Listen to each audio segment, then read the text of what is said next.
1 Coríntios, no capítulo 3, versículo 16.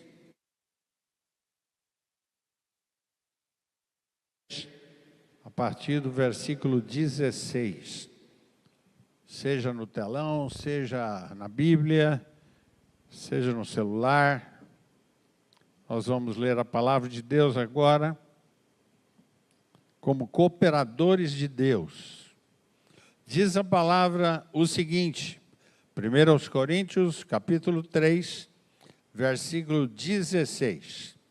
Vocês não sabem que vocês são santuário de Deus e que o Espírito de Deus habita em vocês?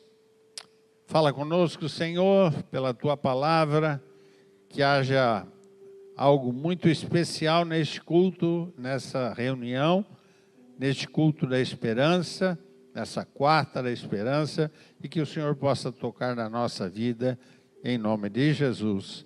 Amém. Amém. Pode se assentar um pouquinho. No capítulo 2 e 3 de 1 Coríntios, Paulo nos ensina algumas facetas importantes de conhecimento bíblico.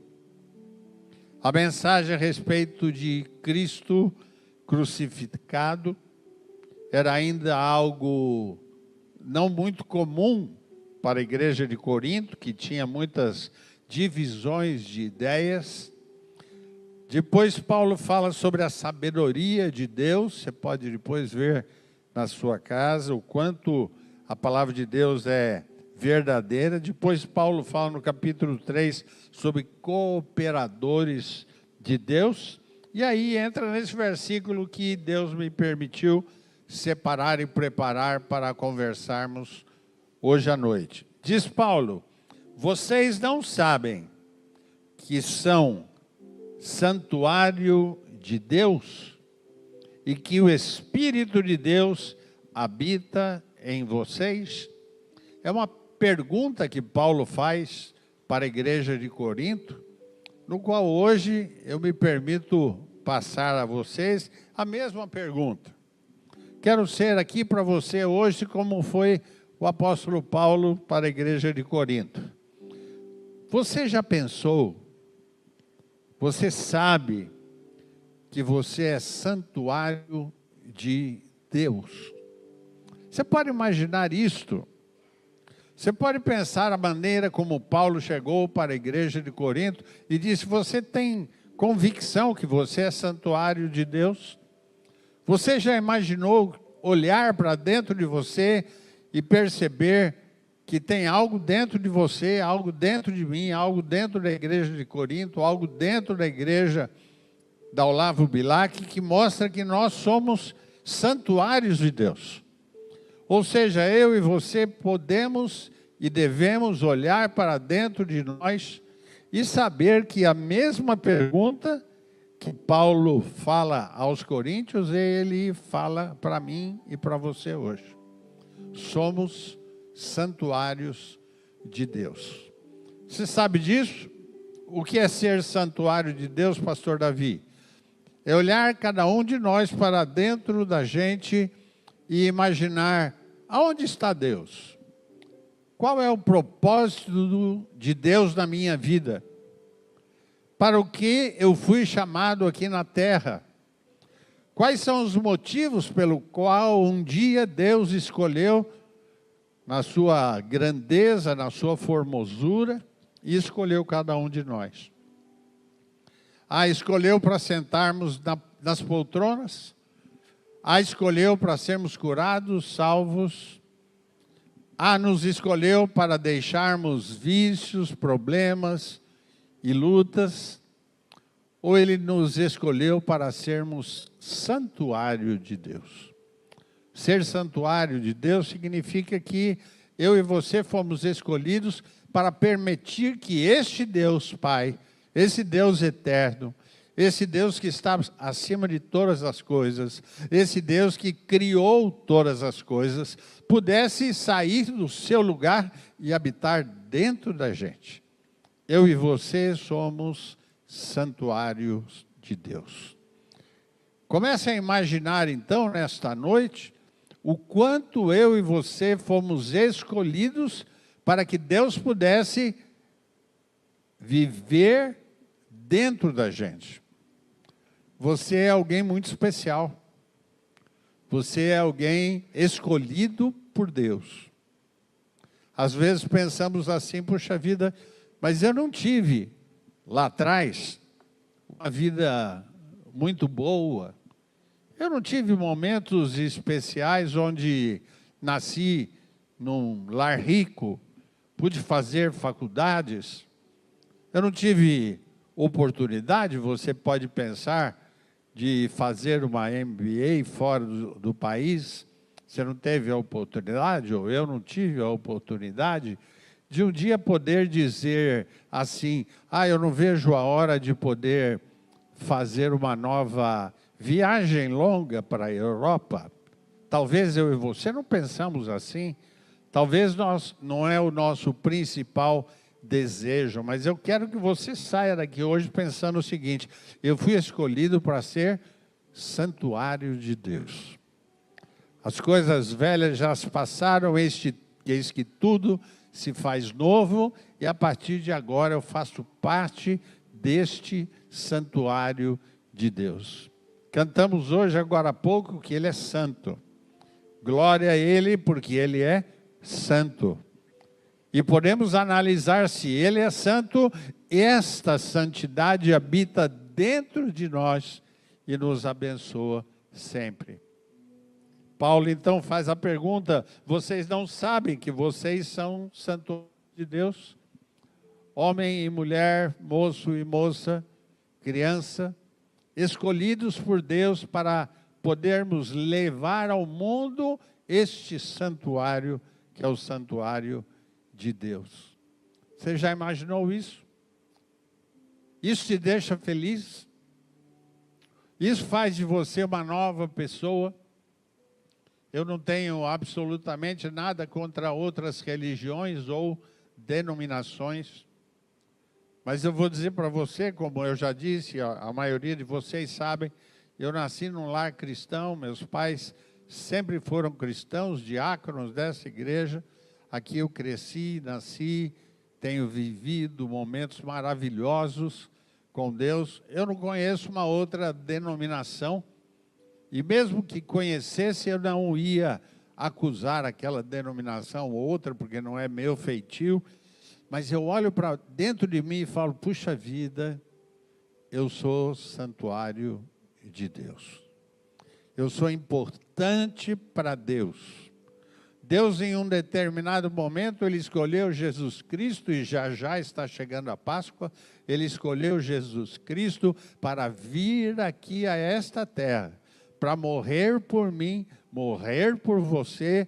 Então, mais do que qualquer coisa, eu glorifico a Deus, porque eu sou santuário de Deus. Você pode levantar esta mão e dizer aí também, eu sou santuário de Deus. Só vocês agora. Aplaudindo ao Senhor. Nós somos santuários de Deus.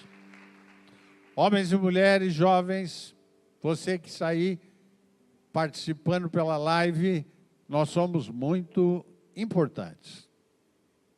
A gente representa um reino. Eu faço junto com você o reino dos céus. Convém que ele cresça e que a gente diminua. Ele deve aparecer. Ele deve ser o melhor. Ele é a razão da nossa vida. Ele mandou Jesus Cristo à terra para morrer por mim, para morrer por você. E graças a Deus, esse Jesus, nós não choramos pela sua morte. Pelo contrário, a gente se alegra, não pela sexta-feira da paixão, onde tem muita gente que costuma fazer procissão ou chorar pela morte daquele que está crucificado, derramando seu sangue. Mas a gente lembra do domingo de Páscoa, que é aquele momento em que Jesus Cristo ressuscitou. E como Ele ressuscitou, Ele está à direita de Deus intercedendo por mim e por você. Pode falar isso para o teu irmão, Ele está intercedendo por mim e por você, e bata palmas e louve ao Senhor. A segunda parte que Paulo fala, igreja de Corinto, preste atenção. Se você ainda não entendeu que você é santuário de Deus, eu quero fazer uma segunda pergunta. E Paulo insiste. Paulo fala mais uma vez. Tem trechos na palavra de Deus que pede a repetição. Tem trechos, por exemplo, em livros do Velho Testamento, em que ensina sobre a repetição. Quando se repete, a gente guarda mais, a gente pensa mais.